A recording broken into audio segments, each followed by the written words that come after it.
मधुबन के बाबा, मधुबन के बाबा मुरली वाले, आपका क्या कहना, आपका क्या कहना। ओम शांति। आज 8 दिसंबर 2024 के अव्यक्त बाप दादा के मधुर महावाक्य सुनेंगे, जिसकी रिवाइज डेट है 13 फरवरी 2003। मुरली का सार है, वर्तमान समय अपना रहम दिल और दाता स्वरूप प्रत्यक्ष करो। वर्तमान समय अपना रहम दिल और दाता स्वरूप प्रत्यक्ष करो। चलिए बहुत ही प्रेम और एकाग्रता से सुनते हैं आज के अव्यक्त बाप दादा के मधुर महावाक्य। आज बाप दादा अपने ज्ञान दाता, शक्ति दाता, गुण दाता, परमात्मा संदेश वाहक बच्चों को देख रहे हैं। हर एक बच्चा मास्टर दाता बन आत्माओं को बाप के समीप लाने के लिए दिल से प्रयत्न कर रहे हैं। विश्व में अनेक प्रकार की आत्माएं हैं। किन आत्माओं को ज्ञान अमृत चाहिए, अन्य आत्माओं को शक्ति चाहिए, गुण चाहिए। आप बच्चों के पास सर्व अखंड खजाने हैं। हर एक आत्मा की कामना पूर्ण करने वाले हो। दिन प्रतिदिन समय समाप्ति के समीप आने के कारण अब आत्माएं कोई नया सहारा ढूंढ रही हैं। तो आप आत्माएं नया सहारा देने के निमित्त बनी हुई हो। बाप दादा बच्चों के उमंग उत्साह को देख खुश हैं। एक तरफ आवश्यकता है और दूसरी तरफ उमंग उत्साह है। आवश्यकता के समय एक बूंद का भी महत्व होता है, तो इस समय आपकी दी हुई अंजलि का, संदेश का भी महत्व है। वर्तमान समय आप सभी बच्चों का रहम दिल और दाता स्वरूप प्रत्यक्ष होने का समय है। आप ब्राह्मण आत्माओं के अनादि स्वरूप में भी दातापन के संस्कार भरे हुए हैं। इसलिए कल्प वृक्ष के चित्र में आप वृक्ष के जड़ में दिखाए हुए हैं, क्योंकि जड़ द्वारा ही सारे विश्व को सब कुछ पहुंचता है। आपका आदि स्वरूप देवता रूप, और उसका अर्थ ही है देवता अर्थात देने वाला। आपका मध्य का स्वरूप पूज्य चित्र है, तो मध्य समय में भी पूज्य रूप में आप वरदान देने वाले, दुआएं देने वाले, आशीर्वाद देने वाले दाता रूप हो। तो आप आत्माओं का विशेष स्वरूप ही दातापन का है। तो अभी भी परमात्मा संदेश वाहक बन विश्व में बाप की प्रत्यक्षता का संदेश फैला रहे हैं। तो हर एक ब्राह्मण बच्चा चेक करो कि अनादि आदि दातापन के संस्कार हर एक के जीवन में सदा इमर्ज रूप में रहते हैं। दातापन के संस्कार वाली आत्माओं की निशानी है कि वह कभी भी ये संकल्प मात्र भी नहीं करते कि कोई दे तो देवें, कोई करे तो करें, नहीं, निरंतर खुले भंडार हैं। तो बाप दादा चारों ओर के बच्चों के दातापन के संस्कार देख रहे थे, तो क्या देखा होगा? नंबरवार तो है ही ना। तो कभी भी ये संकल्प नहीं करो कि ये हो तो मैं भी ये करूं। दातापन के संस्कार वालों को सर्व तरफ से सहयोग स्वतः प्राप्त होता है, ना सिर्फ आत्माओं के द्वारा, लेकिन प्रकृति भी समय प्रमाण सहयोगी बन जाती है। तो यह सूक्ष्म हिसाब है कि जो सदा दाता बनता है उस पुण्य का फल समय पर सहयोग, समय पर सफलता उस आत्मा को सहज प्राप्त होता है। इसलिए सदा दातापन के संस्कार इमर्ज रूप में रखो। पुण्य का खाता 1 का 10 गुना फल देता है। तो सारे दिन में नोट करो कि संकल्प द्वारा, वाणी द्वारा, संबंध संपर्क द्वारा पुण्य आत्मा बन पुण्य का खाता कितना जमा किया। मनसा सेवा भी पुण्य का खाता जमा करती है।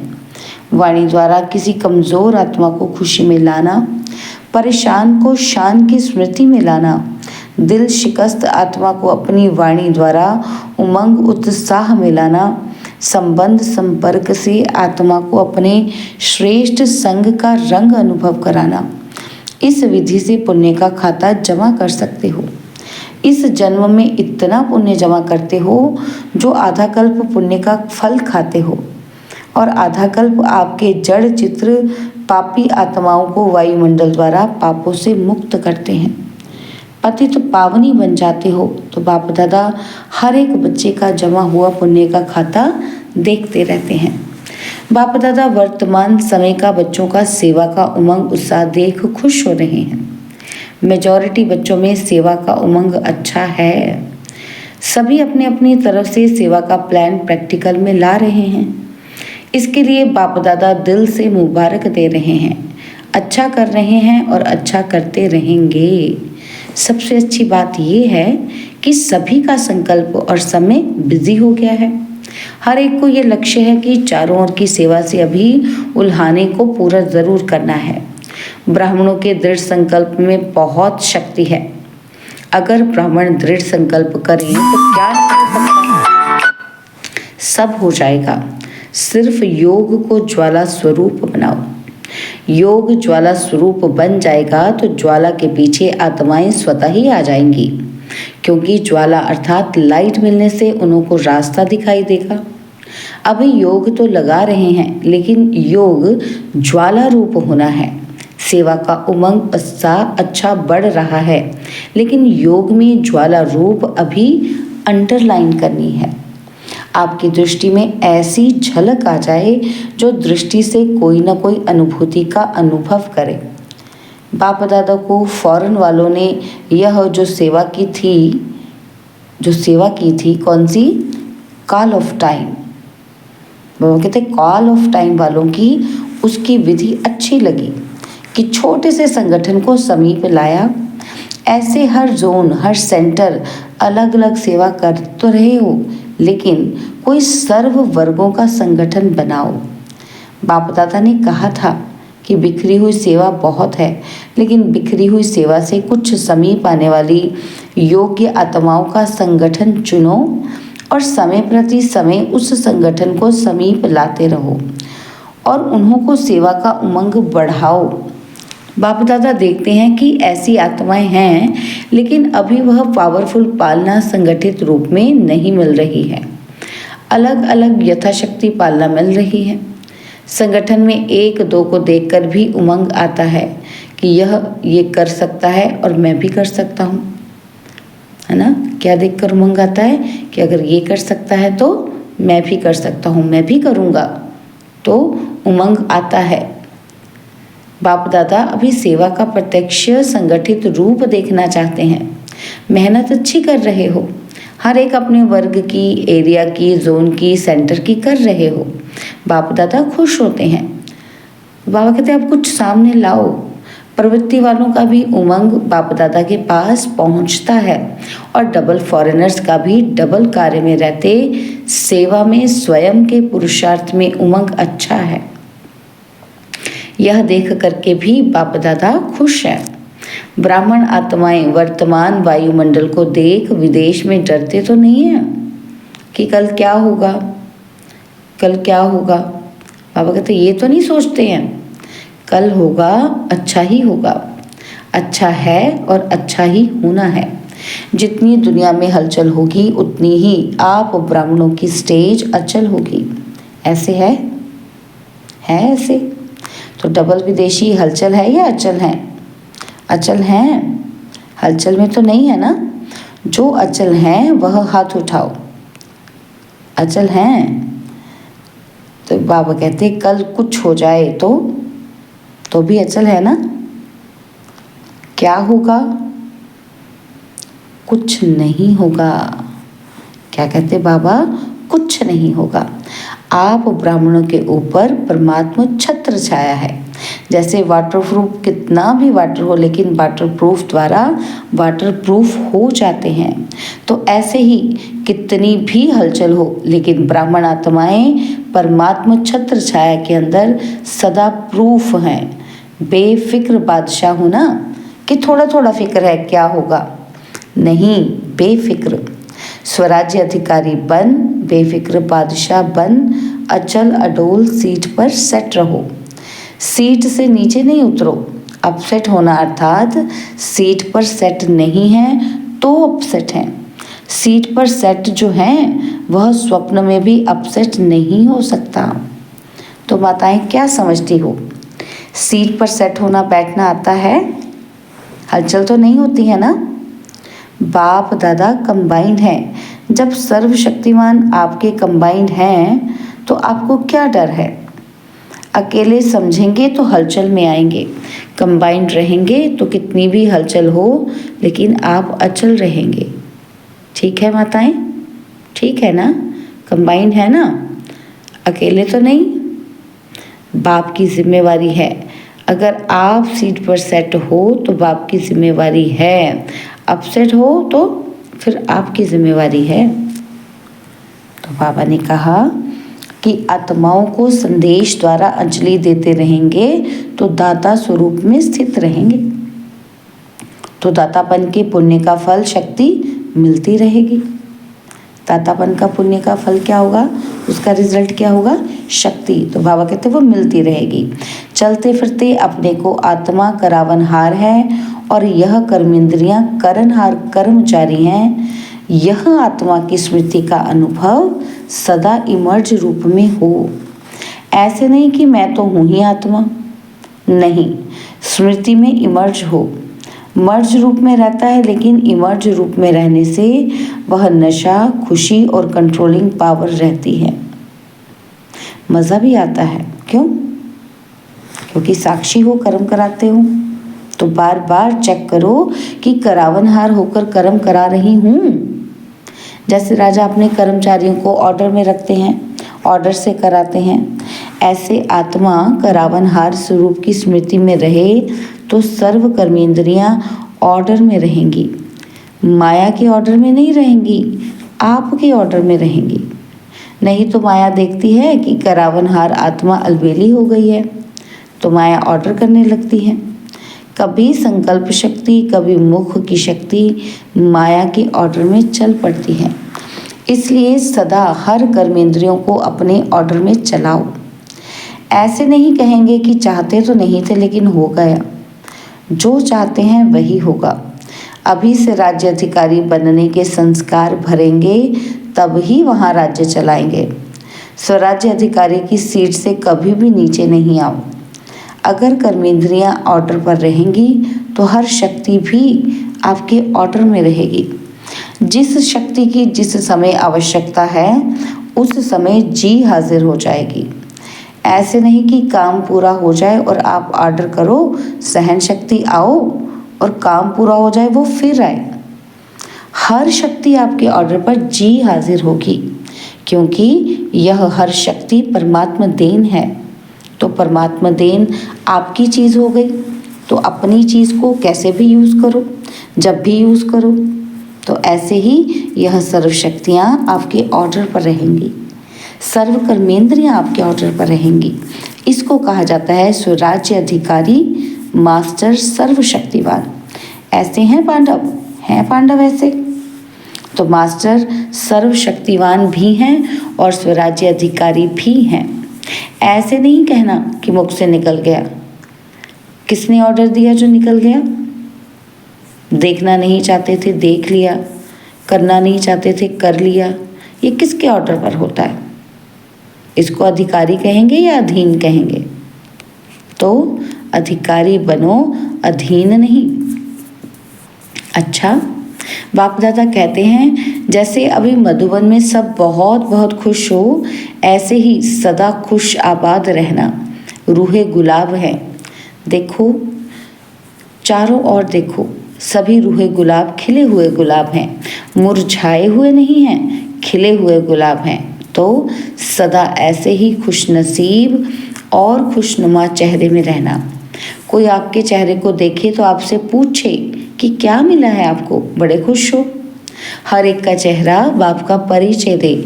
जैसे चित्र परिचय देते हैं ऐसे आपका चेहरा बाप का परिचय दे कि बाप मिला है। अच्छा, सब ठीक है? विदेश वाले भी पहुंच गए, अच्छा लगता है ना यहाँ? तो बाबा मोहिनी बहन से पूछ रहे हैं कि चलो हलचल सुनने से तो बच गई, अच्छा किया है, सभी इकट्ठे पहुंच गए हैं, बहुत अच्छा किया है। तो अच्छा, डबल फॉरेनर्स, डबल नशा है ना। कहो इतना नशा है जो दिल कहता है कि अगर है तो हम डबल विदेशी हैं। तो डबल नशा है, स्वराज्य अधिकारी सो विश्व अधिकारी। डबल नशा है ना, तो बाप दादा को भी अच्छा लगता है। अगर किसी भी ग्रुप में डबल विदेशी नहीं होते हैं तो अच्छा नहीं लगता है। विश्व का पिता है ना, तो विश्व के चाहिए ना, सब चाहिए। माताएं नहीं हो तो भी रौनक नहीं, पांडव नहीं हो तो भी रौनक कम हो जाती है। तो देखो, जिस सेंटर पर कोई पांडव नहीं हो, सिर्फ माताएं हो तो अच्छा लगेगा, और सिर्फ पांडव हो, शक्तियां नहीं हो तो भी सेवा केंद्र का श्रृंगार नहीं लगता है। दोनों चाहिए, बच्चे भी चाहिए। बच्चे कहते हैं हमारा नाम क्यों नहीं लिया, तो बच्चों की भी रौनक है। अच्छा, अभी 1 सेकंड में निराकारी आत्मा बन निराकार बाप की याद में लवलीन हो जाओ। तो बाबा ने ये ड्रिल कराई, तो हो जाएं सभी 1 सेकंड में निराकारी आत्मा बन निराकारी बाप को याद करें।